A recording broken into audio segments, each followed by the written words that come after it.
tous et bienvenue dans cette nouvelle vidéo.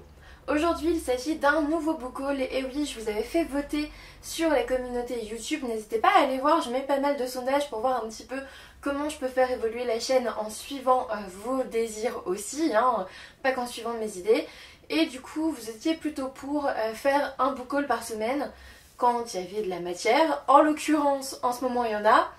Donc je pense passer à un book haul tous les lundis pour le moment. Je louperai des book hauls lorsque je n'aurai rien à vous présenter et puis c'est tout en fait. Mais au moins je ne vous présenterai plus 20 bouquins d'un coup. Là on est déjà à 10 pour cette vidéo-ci. Donc bon, on était à 11 la vidéo d'avant. Je pense que février on va faire un beau score. Du coup on va commencer tout de suite par les services presse. Le premier service presse que j'ai reçu, il s'agit de Bienvenue au motel des pains perdus de Katharina Biwald aux éditions de Noël. Je n'avais pas forcément demandé ce roman parce qu'on ne me l'avait pas encore proposé. Je suis en partenariat avec les éditions de Noël, mais du coup je les remercie parce que il avait plutôt attisé ma curiosité. Et de toute façon je pense que je l'aurais demandé si on me l'avait proposé. Donc voilà, ça a été un envoi non demandé, ça a été une surprise en fait tout simplement. Et je vous avoue que je suis très intriguée parce que c'est quand même l'auteur de la Bibliothèque des cœurs cabossés qu'on ne peut pas vraiment représenter. Moi je ne l'ai pas lu, j'ai assez honte, mais du coup je vais lire son dernier roman. Dans cette histoire on va suivre Eni, je crois, oui voilà, Eni, qui meurt dès le début du roman, mais qui va décider de rester sur Terre pour pouvoir faire connaître le bonheur à ses anciens amis. C'est tout ce que j'ai compris, ses anciens amis qui sont à réconcilier, etc., à rendre heureux. J'ai vraiment hâte de découvrir ce roman, on en reparlera bien sûr bientôt en update lecture. Ensuite j'ai reçu des éditions Charleston, Si tu m'oublies de Tony Béard, donc aux éditions Charleston. Je me répète décidément. J'étais très curieuse de découvrir cette histoire parce que j'avais très envie de découvrir Tony Béard déjà. Et ensuite la couverture me faisait carrément de l'œil, vous êtes d'accord? Dans cette histoire on va suivre Violette. Violette qui est ophtalmologue et qui a des jumeaux. Et en gros de ce que j'ai compris on va avoir une certaine histoire avec un Joachim, je ne sais pas comment se dit son prénom, mais dans tous les cas, je ne sais pas si c'est le père de ses enfants, mais en tout cas il va réapparaître dans sa vie, il va lui demander de cacher de l'argent et il va redisparaître. Bref, assez mystérieux tout ça. Et moi j'ai juste envie de me laisser porter par la plume de Tony Béard. Et puis je fais totalement confiance aux éditions Charleston. Donc voilà, on va y aller gaiement. Ensuite, alors cette fois-ci, c'est de la part des éditions Diva Romance, donc ils sont rattachés aux éditions Charleston par le biais des éditions Le Duc en fait tout simplement. J'ai reçu La fille du square d'Angela BL, donc aux éditions Diva Romance. C'est un roman qui me faisait carrément de l'œil. Regardez cette couverture canon, c'est un truc de fou. De ce que j'ai compris, on va suivre une jeune fille qui s'appelle Abigail, qui a 26 ans, qui est scénariste, qui est rousse aussi, et qui a surtout une cicatrice. Et elle va rencontrer, j'imagine peut-être dans un square, un jeune homme qui lui est porté sur la photo et donc sur la beauté. Et j'ai l'impression qu'on va avoir une belle réflexion autour de tout ça, autour de cette cicatrice apparente à côté de laquelle on ne peut pas passer. Et à côté de ça, bien sûr, une belle histoire d'amour, c'est les Diva Romances. J'ai juste envie de découvrir ce roman parce que franchement j'en attends pas mal, j'attends une belle réflexion sur pas mal de choses. Voilà, je vous l'ai expliqué juste avant. Et puis une romance qui va m'embarquer, bien sûr. Dernier service presse de cette vidéo, j'ai reçu Horizon, le tome 2 des routes et des ruines de Lizia Marot aux éditions Inceptio. Alors là, je ne vous ferai pas le résumé, mais j'ai lu le tome 1 et je peux vous dire que c'était une petite bombe.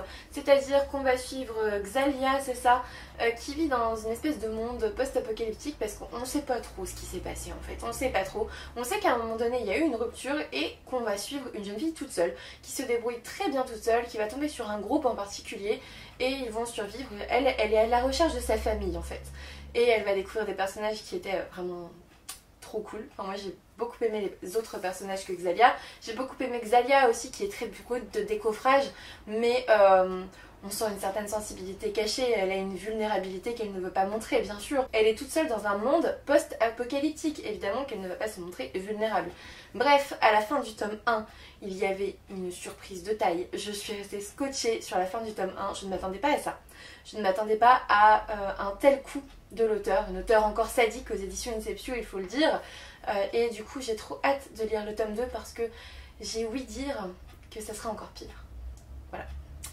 Petit suspense, on revoit ça en update lecture. Ensuite on va passer à mes achats et je vais vous présenter 2 tomes d'une même saga que j'ai acheté à France Loisirs grâce à un chèque cadeau. Je me suis pris le tome 1 d'Un palais d'épines et de roses de Sarah J. Maas, donc aux éditions France Loisirs. Je l'ai acheté alors que je l'ai lu il y a un an et demi, mais je l'avais lu en anglais et je veux toute la saga dans la même édition et donc ça sera la maison d'édition France Loisirs. Écoutez, ce sera comme ça. Donc j'avais lu le tome 2 en français aux éditions France Loisirs, donc je me suis pris le tome 1 et puis vous vous doutez que je l'ai pris à l'occasion de la sortie du tome 3, donc Un palais de cendres et de ruines. Comme ça j'ai les 3 tomes dans la même maison d'édition, je pense que ça sera beaucoup plus simple.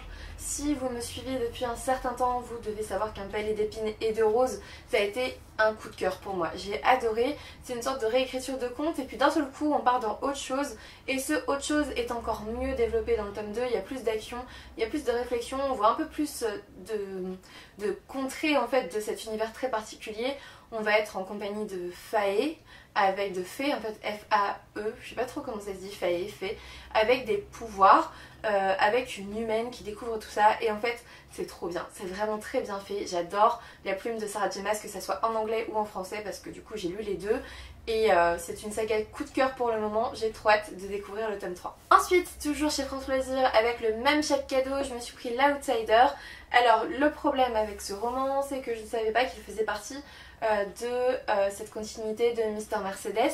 En sachant que j'ai Mister Mercedes dans ma pile à lire, il se peut que L'Outsider ne sorte pas avant un bon moment parce que du coup j'ai 3 autres romans de Stephen King à lire avant.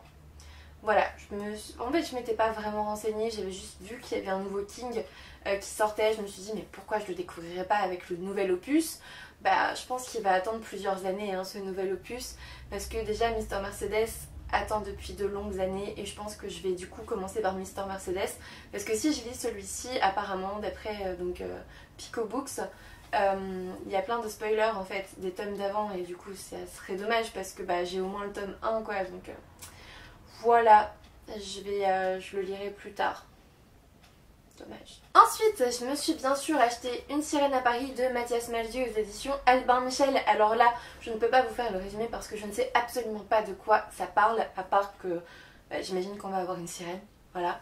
Mais je ne peux pas vous dire de quoi ça parle parce que il est hors de question que je lise un avis ou un résumé avant de découvrir ce roman. Donc voilà, vous le découvrirez soit ailleurs que sur ma chaîne, soit dans le date lecture où je compte bien en parler bientôt. Ensuite, j'avais aussi acheté Vicious de V. Schwab aux éditions Lumen. Je ne l'ai tellement pas apprécié qu'il a atterri sur Price Minister, sur Rakuten donc, et qu'il est parti. Je viens de le déposer en fait en Mondial Relais aujourd'hui.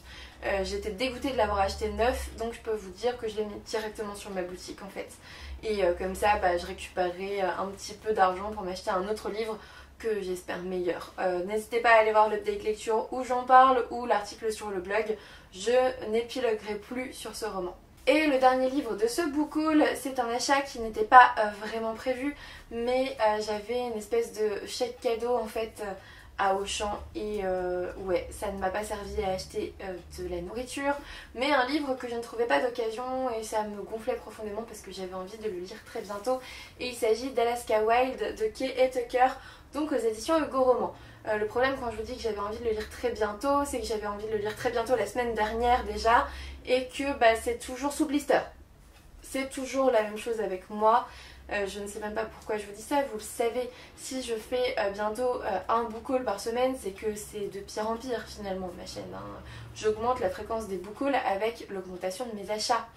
Très clairement, très clairement. Cet achat n'était pas prévu, il est toujours sous blister, mais je vais le sortir au moins en mars maximum. Il faut que je me cantonne à ça en fait. Cette vidéo est maintenant terminée, j'espère qu'elle vous a plu. N'hésitez pas à me dire en commentaire si vous avez lu certains de ces bouquins ou s'ils vous font envie d'une certaine façon. Un pouce bleu, un abonnement, un partage, ça me ferait vraiment plaisir. Et puis moi je vous dis à bientôt pour une nouvelle vidéo.